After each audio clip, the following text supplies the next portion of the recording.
అండి. Back to Bengaluru వచ్చేసాను. నా కిచెన్ సెటప్ అంతా చూస్తే మీకైతే అర్థమైపోతది కదా! ఇప్పుడు నేను మీతో ఒక విషయం షేర్ చేసుకుంటానండి. ఫస్ట్ అయితే నా చేతిలో ఉన్నది తిరుపతి ప్రసాదం. మా ఇంటికి వచ్చిన వెంటనే ఆ స్వామివారి ప్రసాదం అయితే మా ఇంటికొచ్చింది. లడ్డూతో పాటు మాకు బ్రేక్‌ఫాస్ట్‌కి దోస పిండి అండ్ చట్నీ కూడా మా అన్న వాళ్ళైతే మాకు పంపించారు. మేము ఊరు నుంచి వచ్చామని. ఏం చేసుకుంటారు అప్పటికప్పుడు ఫస్ట్ అయితే టిఫిన్ చేసేసుకోండి. ఆ తర్వాత ఇల్లంతా క్లీన్ చేసుకోండి అని.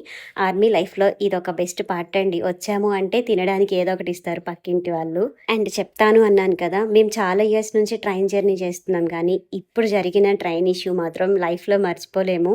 ఏంటంటే మిడ్‌నైట్ డీప్ స్లీప్‌లో ఉన్నామండి. సడెన్‌గా ఒక హారన్ లాంటిది మోగింది బోగీలో. ఏంటా అని నిద్ర మెలుకువ వచ్చిన వాళ్ళందరూ దిక్కులు చూస్తూ ఉన్నారు. అక్కడ ఒక రెడ్ లైట్ లాగా వెలుగుతూ ఉంది మా బోగీలో. ఇంక వెంటనే రైల్వే స్టాఫ్ మొత్తము అలర్ట్ అయిపోయారు. ఫస్ట్ అయితే ఏసీ అంతా ఆపేసి డ్రైవర్‌కి ఇన్ఫార్మ్ చేస్తే ట్రైన్ అయితే ఫస్ట్ స్లో చేసేసారండి. మళ్ళీ వెంటనే స్టార్ట్ చేశారు. 2 కిలోమీటర్స్‌లో స్టాప్ ఉంది అని. ఇంకా ఆ స్టాప్ వచ్చిన తర్వాత దాన్ని మొత్తం రిపేర్ చేసి మళ్ళీ అయితే మా జర్నీ స్టార్ట్ అయింది. మీకు వినడానికి సింపుల్‌గా ఉందేమో గానీ, ఆ నిమిషం అయితే అందరి గుండెల్లో రైళ్లు పరిగెట్టినాయి. అంత భయపడిపోయారు.